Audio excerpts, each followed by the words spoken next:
pada pledoi. Karena ini belum sampai ke situ, jadi tidak akan digunakan pada pledoi nanti. Itu sudah kayaknya sih sudah ketemu sama Tony. Jangan disebutin dulu Mr. Z, takutnya nanti ada intimidasi lagi Mr. Z. Maaf teman-teman, saya tarik semua ucapanku yang tadi. Ada yang masang strategi nanti. Ada nanti takut kecolongan lagi, makanya tadi malam juga kan ada ya salah satu teman juga yang suka di sini juga, pernah di sini juga Mr. Z. Makanya kalau saya pribadi sebetulnya saya larang kalau yang kira-kiranya terlalu vulgar gitu. Karena kan ini posisinya Pak Tony ini kan sudah pernah kecolongan ya kan.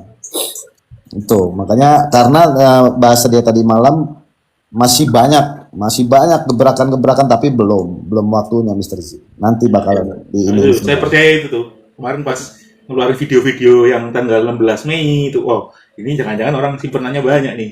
Ya, karena gini loh, maksudnya dari saya pribadi Bang ya. Pak Tony kan ya kita tahu lah dia udah pengalaman banget gitu dengan ngadepin kasus-kasus seperti ini gitu kan. Apalagi tipikal dia kan tipikal yang apa ya, seperti detektif ya kan.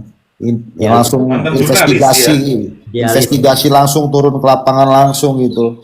Dia nggak peduli dengan jurnalis Bang. Iya, karena dia nggak peduli dengan siapapun itu gitu. Intinya yang mau dia buka ini ya kebenaran gitu loh. Makanya ya harus kita support lah gitu kan. Dan kalau misalkan memang dari awal, kalau memang Ririn bersalah sesuai dengan barang-barang bukti yang sesuai dengan undang-undang, hukum nggak masalah. Mau 100, mau 200, mau 1000 barang bukti juga silakan dibuka gitu loh. Makanya kalau saya berpikir dia nggak mungkin nggak punya ini, tapi ya itu tadi dengan kemarin atas kelalaian ya yang kita nggak tahu itu seharusnya ada tim itu yang menunggu itu di depan pintu lapas itu. Jadi jangan sampai kecolongan gitu kan. Tapi kan itu tadi lah, ini semua kan sudah terjadi gitu loh. Makanya jangan sampai ada cara-cara nanti trik and triknya Pak Tony, jangan sampai inilah. Tapi saya yakin pasti ada, nggak mungkin nggak ada. Tapi ini belum dibuka semua sama beliau. Itu Bang, aja. saya mau bertanya nih Bang. Oke, kira-kira ini pertanyaan yang kelima, silahkan. Enggak, saya mau bertanya kayak ini host kayak Pak Ari Rorong sama Kopi Pahit. Iya, silakan.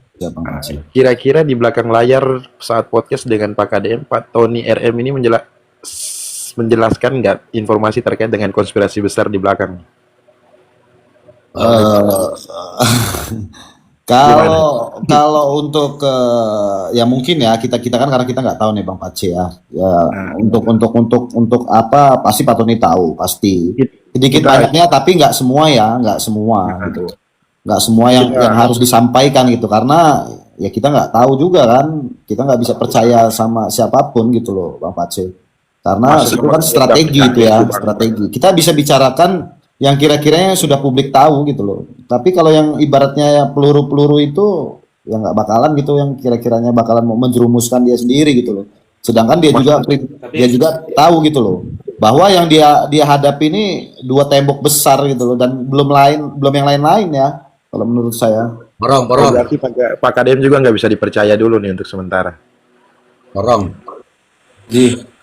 Tolong sebelum nyambung ke Pace, tolong baca ini tappingan dari Sudarto. Tony mencari kebenaran apa pembenaran, namanya sama-sama PH pasti nggak nyaman, koreksi Tony. Wah, Tony sebetulnya ini sih dia kan mau dihina, mau diapain juga kan, justru yang kita salutin itu ya dari pihak keluarga korban itu maki-maki dia loh. Tapi ujung-ujungnya apa gitu loh, bisa sekarang udah mulai lunak gitu loh kan. Udah santuy ya. Udah santai karena dia tahu gitu loh, dia nggak punya beban menghadapi masalah ini, kasus ini dia nggak punya beban sama sekali. Kalau orang yang punya beban menghadapi kasus ini kita bisa lihat. Kalau Pak Tony nggak punya beban ya, kalau misalkan bersalah hukum seberat-beratnya, dia hanya ingin karena ada yang tidak sesuai dengan prosesnya gitu loh. Intinya kalau keluarga jangan ngomongin Joko aja. Kode lagi tuh Bang Kopi Pahit nih. Kadang-kadang suka pada nyutik-nyutik, jangan di sini, ya kan? Masalahnya ada 300 penonton nih. Kalau di sini kalau saya itu menyesuaikan room-roomnya kalau saya membahasnya. Karena kan saya pribadi juga punya analisa. Jadi makanya kita ada yang harus memang kita apa ya, buka-bukaan. Ada tuh yang room-room apa namanya? Urat saraf. Room Texas itu kalau ininya ya. Arogan itu ya kan. Wah, itu baru tuh di situ kita bisa tuh ya kan. Tapi kan kita harus sesuaikan. Kalau di room Mr. Z, kita ini bisa belajar hukum gitu loh. Belajar hukum dan sesuai dengan fakta persidangan. Makanya ya nggak apa-apa lah, santai-santai aja. Ya kalau ya semua kita bisa punya analisa masing-masing lah teman-teman semuanya ya kan. Makanya saya bilang di sini nih termasuk pondasi ya, pondasi hukum di sini. Di sini pondasi hukum di roomnya Mr. Z ini. Kita yang buta hukum di sini belajar hukum. Makanya saya bilang kalau yang kira-kiranya narasinya sudah menyesatkan, ya saya nggak pakai akun asli saya. Karena apa? Ya, karena kan ngeri-ngeri sedep juga. Ya kan? Pakai nama daerah lagi. Aku dengar tadi kamu live sama Bang Maksi ya? Nah, kalau yang biasa kalau Mr. J kan saya hampir tiap malam Mr. J pasti Mr. J Ciren. Ya kan? Iya loh, saya lihat. Tapi kan saya udah tahu lah ini, oh ini suara dari Komal, saya tahu saya. Mr. J, makanya saya apa ya? Ya kita ini kan di sini apa ya? Ya saya banyak belajar di sini Mr. J. Jadi tugas saya jangan sampai nggak apa-apa walaupun kita berdebat gitu kan nggak masalah kan Mr. J. Namanya kita sama-sama niatnya sama gitu loh. Cuman itu tadi yang saya sudah dapatkan di roomnya Mr. J, saya sudah punya pondasinya gitu loh. Saya pribadi saya tahu gitu loh, orang-orang yang menggiring opini, yang memframing saya tahu gitu loh. Makanya jangan sampai teman-teman terpancing dengan itu tadi gitu loh. Ya. Oke, teman-temanku, jadi kita sekali lagi kita berbicara ini berdasarkan apa yang ada dalam dinamika persidangan. Ya kita tahu semua lah, ini bukan perkara yang 5 orang dibunuh, bukan begitu saja, tapi di sini nampaknya ya ada trik dan intrik. Tadi saya sudah menjelaskan bahwa dakwaan jaksa begini, fakta sidang begini, dalam perjalanannya pun lucu. Yang awalnya pengacara ini tiba-tiba diganti separuh, kemudian yang separuh ini bisa jadi berlawanan, bertolak belakang. Ada juga tiba-tiba penemuan palu. Pas lagi palunya itu, kalau orang namanya mencari itu kan didorong rasa ingin tahu itu sebar lebar namanya. Misalnya meskipun saya buang di got, bukan titik kan yang ditemukan, tapi ini kan titik. Jadi kalau titik itu artinya orang tahu di titik itulah. Pas lagi saya melihat ada pipa putih, jangan-jangan patokannya pipa putih, ya kayak gitu kan. Kemudian penasaran lagi nih. 9 bulan dicari nggak ketemu, kemana aja tuh si palu hitam gitu kan. Sedangkan awalnya kan bukan palu ya Mr. J ya, pipa ya. Ternyata belakangan tuh godam. Padahal kalau dari cerita kronologis awal diceritakan di konferensi pers itu pipa besi teman-teman. Ya. Jangan dibilang Mr. J ngada-ngada, tidak. Saya baca semua itu kronologisnya. Pipa besi, modusnya, kemudian bisnis apa, itu ada semua itu. Ternyata itu kena prank semua di seluruh Indonesia. Nggak gitu. Nah, saya baca dakwaannya, tadi juga saya sudah uraikan sedikit. Dakwaannya lagi begitu. Ya kan? Nah, sekarang muncul CCTV. Loh kok ada CCTV yang di bengkel? Kemudian menyorot ke toko lah, kenapa tidak dari awal itu? Kalau dari awal itu teman-teman, wah sudah clear semua ini, nggak ada cerita. Itu sebetulnya Mr. J, skenario-nya juga itu kan buat memasukkan motif itu tadi aja masih mikir-mikir sebetulnya Mr. J. Buat menyesuaikan dengan keadaan Prio ini tadi, makanya dijadikan modal 900.000, tapi kan untungnya yang tidak masuk akal ya kan. Iya. Kemudian muncul baru lagi nih, kan tadi Bang siapa itu tadi? Bang Don mengatakan bahwa barang bukti begitu banyak. Iya, bukti begitu banyak, tapi nggak di apa namanya tuh diurai. Salah satu contoh apa namanya itu apa namanya MMT itu MMT yang rumah rumah ini disita itu memang ada ke situ, tapi buktikan dulu ini yang utamanya dulu ya. Kasus pidana itu kan bukti material dulu, pembunuhannya dulu, melakukannya itu siapa gitu, apakah dia ini melakukan, nah itu dulu gitu ya kawan-kawan. Jadi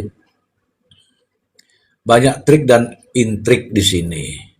Cobalah kehadiran Tony ini bikin suasana jadi mungkin ya nggak enak hati di sana itu. Nggak Enak makan, gak enak makan, gak enak tidur, Mister Z. Iya, nggak enak hati. Kenapa? Ya ini yang faktanya ini. Semua ditanyakan. Ya memang itu yang benar. Makanya tadi seharusnya ada Bang Leon tadi itu. Bang Leon tuh luar biasa loh. Kalau sudah bisa komal sama Bang Leon tuh luar biasa itu. Dia bilang begini, kalau ada kelemahan-kelemahan celah-celah hukum milik jaksa, pengacara itu nggak nambal itu. Justru nanti di pledoi kita akan ulas, maksudnya pengacaranya yang akan ulas, akan bantah. Bukan malah Pak Jaksa, kamu kurang apa? Kurang CCTV ya? Nih saya tambahin CCTV. Kamu kurang apa lagi Jaksa? Aku kurang palu nih. Nih tak tambahin palu. Jadi disupport lah ya secara nggak langsung, Mister Z ya. Tadi begini ada deal-dealan. Kamu kan nggak tahu. Ini ada deal-dealannya gini. Ini tebakan-tebakan aja ya teman-teman. Mau nggak tak kasih palu? Tapi nanti tuntut ringan ya.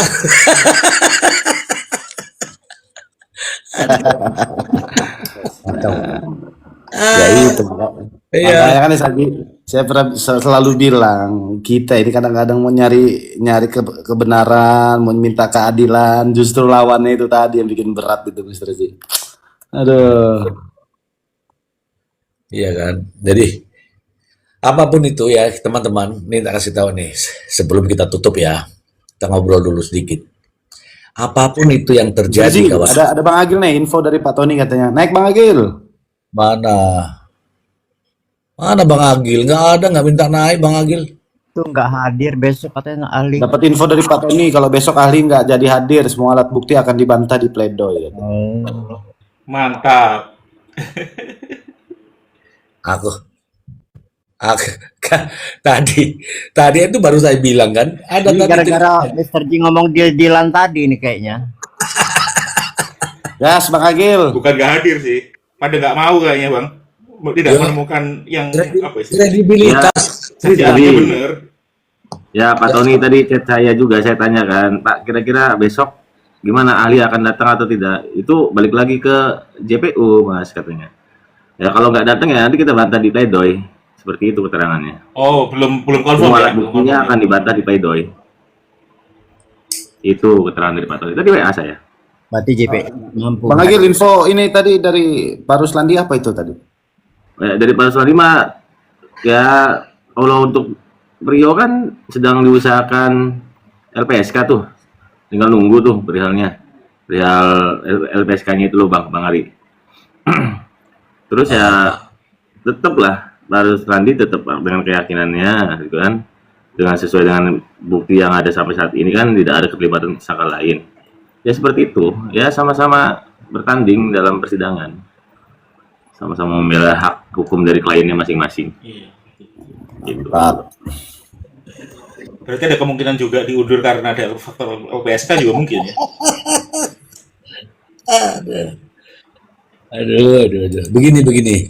Begini ya, mengenai justice kolaborator. Teman-teman tahu kan, di hakim juga bertanya kan. Hakim bertanya kepada saksi perbalisan. Saudara saksi, bagaimana Anda memeriksa ini? Apakah ada kejujuran daripada Priyo pada saat memberikan keterangan? Eh, pada dasarnya tidak ada, teman-teman. Apakah ada permintaan pada saat itu dia sebagai justice kolaborator? Tidak ada.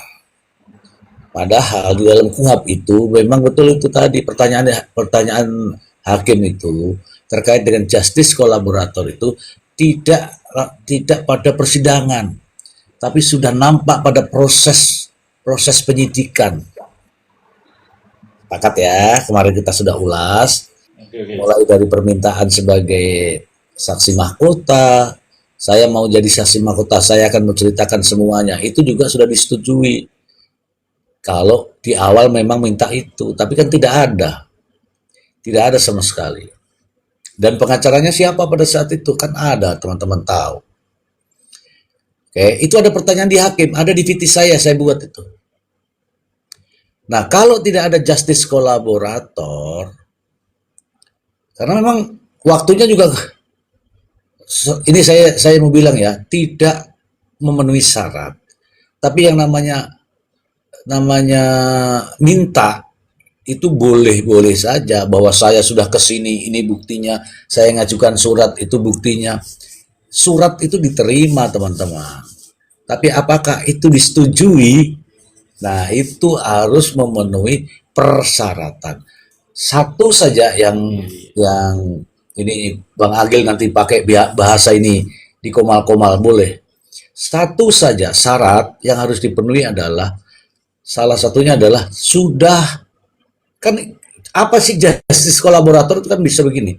Ini artinya nih pelaku yang bukan pelaku utama yang ingin bekerja sama dengan aparat penegak hukum untuk mengungkap kasus yang lebih besar misalnya, atau mengungkap pelaku lain atau kejahatan lain. Saya tanya nih, kalau sekarang ini Priyo mengatakan bahwa mereka hanya berdua, yang mau diungkap yang mana sebagai justice kolaborator? Teman-teman, Udah ketangkep dua-duanya ya. sudah ketangkap dua-duanya. Mana yang mau diungkap lebih besar mana? Nggak ada. Kemudian kalau dari prinsip di KUHP ini, untuk menjadi justice kolaborator itu sudah jujur di awal. Jujur di awal dari proses penyidikan. Kalau jujur di awal proses penyidikan nggak seperti ini. Kalau nggak jujur, layak aja di JC, kan begitu. Kita hitung-hitung dari situ. Yang berikutnya, apakah sudah ada permintaan pada saat proses penyidikan? Tidak ada. Nanti pelajarilah itu apa KUHP-nya. Jadi untuk mendapat itu dalam KUHP itu jelas. Apabila di proses penyidikan itu memang punya niat untuk bekerja sama itu, memang jaminannya adalah putusannya diringankan. Begitu ya. Terus saya rasa hakim juga tahu kok bahwa dari meskipun tadi sudah dijelaskan sama Bang Leon, keterangan yang mana yang mau dipakai nih dari 3 keterangan Priyo? Di BAP pada saat eksepsi atau pada saat pemeriksaan kesaksian. Silakan teman-teman.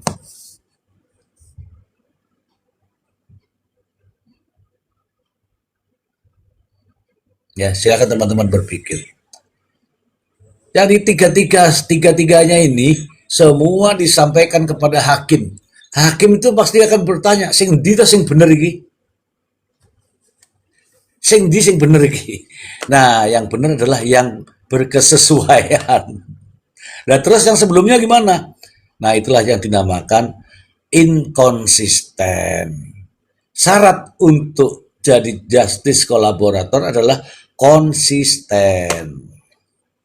Kira-kira ketemu apa enggak? Enggak ketemu. Oke ya, tidak sedang membela siapapun di sini, mari kita berbicara aturannya.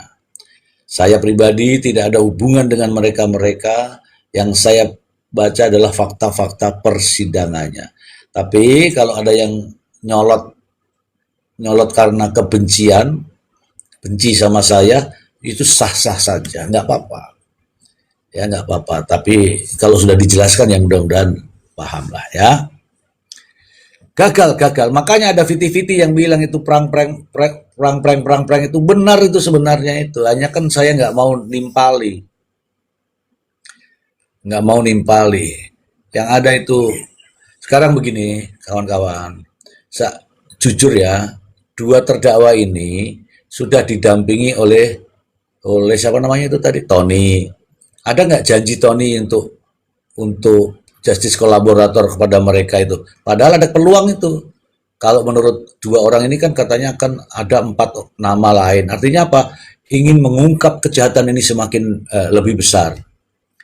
Tapi kan nggak ada punya pemikiran justice kolaborator. Tetapi begitu Priyo ngomong adanya palu ditemukan di Comberan di bawah pipa putih, langsung orang bilang jujur, justice kolaborator akan diringankan hukumannya. Itu kan katanya. Tapi kan faktanya beda. Tanya bos, seandainya ternyata penyidik merubah bukti, itu namanya tidak profesional ya teman-teman ya. Penyidik itu etika ya, etika. Kalau proses penyidikan, dia terbukti penyidik itu merubah bukti, itu ya kalau dalam prosesnya itu berarti etika ya kawan ya. Tapi kalau ini membuat persoalan ini menjadi fatal dan vital ya dalam bahasa ininya penegakan hukumnya, bisa saja menghalang-halangi proses penegakan hukum.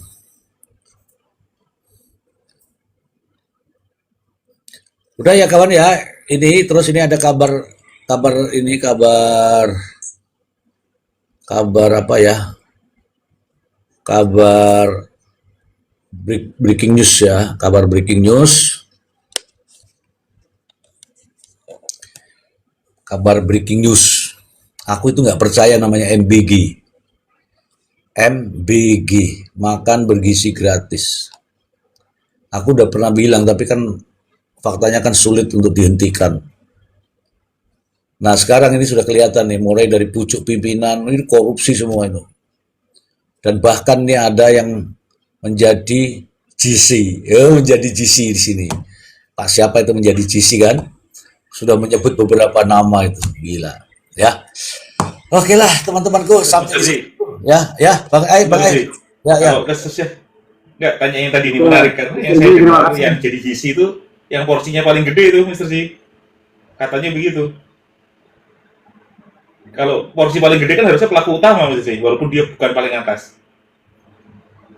Justru itu biarlah membuka semua dulu, karena kan apapun itu kan dia bilang saya akan menyebutkan, sudah disebutkan tuh ada ini, wah keren tuh ya, sudah keren tuh. Jaksa Agung, terima kasih ya, itu menunjukkan gambaran, masyarakat juga akhirnya tahu. Dan tadi saya di depan mahasiswa saya sampaikan, kamu harus ulas ini sebagai seorang mahasiswa, tolonglah ini jadi sorotan nasional, karena program ini program nasional. Anda lah yang duluan akan mengulas, saya bilang begitu, senang dia. Oke ya teman-teman ya, sampai di sini dulu lah, kita ketemu di lain kesempatan. Terima kasih Mr. J. Oke, siap Mr. J. Bang Agil, thank you Bang Agil infonya. Semuanya. Bang Ari, terima kasih Mr. Z, Bang Ai, Bang Kopi kita. Kopi pahit. Kopi pahit. Jadi catatannya Ya, kita ya. sebagai social control lah. Jadi Social yang mesti control kita distabil itu awasi, kita dibilang ya. pantau. Semangat terus Bang Agil. Ya, Bang Ari, sehat-sehat semuanya Bang Z. Ya, Jadi Assalamualaikum. yang mesti Waalaikumsalam warahmatullahi wabarakatuh. deal-dealan ya, kata-kata deal-dealan ya. Nih ngasih tahu nih, ini diam-diam ya. Kalau besok ahlinya nggak datang, pertanyaannya sudah ada tadi. Datang atau tidak ya tinggal besok. Datang pun mau bilang apa, wong sudah begitu kondisinya, ya nggak teman-teman. Terima kasih teman-teman yang ada di bawah. Ya, makasih. Makasih teman-teman di bawah. Semangat terus. Makasih teman-teman semua. Makasih semuanya. Bang Ari, makasih. Thank you Bye Mr. bye. J. Selamat beristirahat semuanya. Assalamualaikum warahmatullahi wabarakatuh. Waalaikumsalam warahmatullahi wabarakatuh.